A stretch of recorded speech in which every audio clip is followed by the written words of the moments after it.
అందరికీ నమస్కారం. ఈరోజు డాకు మహారాజ్ అనే సినిమా గురించి మనం చర్చిద్దాం.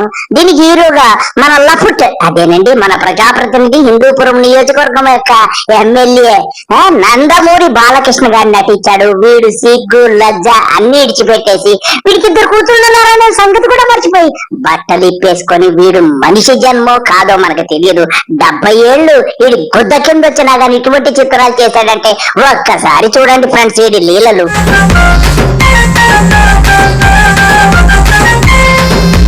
చూశారు కదా ఫ్రెండ్స్, ఎవడైనా ఒక ప్రజాప్రతినిధి 10 మందికి ఆదర్శంగా ఉండవలసిన వాడు తీయవలసిన చిత్రం ఇది. వీడి బ్రతుకెందుకండి, వీడి బ్రతుకు చెడా, వీడిని ఎంత తిట్టినా తక్కువేనండి.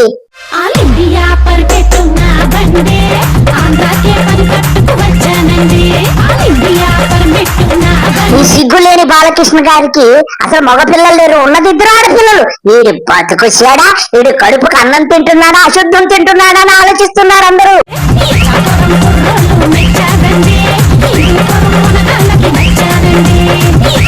పది మందికి ఆదర్శంగా బతకాల్సిన వీడు కుక్క కంటే హీనంగా బతుకుతున్నాడు వీడు. రే బాలయ్యగా, ఎందుకురా నీ బతుకు గుద్ద కింద 70 ఏళ్ళు వచ్చాయి కదరా, కడుపుకు అన్నం తింటున్నావా శుద్ధం తింటున్నావురా, నీ బతుకు చెడ సిగ్గు లజ్జ లేదురా.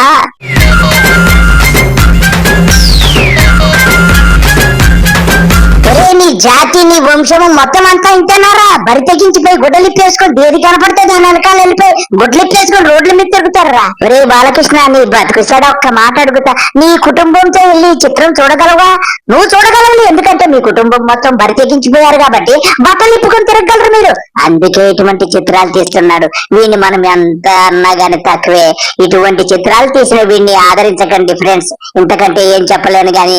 అందరికీ నమస్కారము, బాయ్.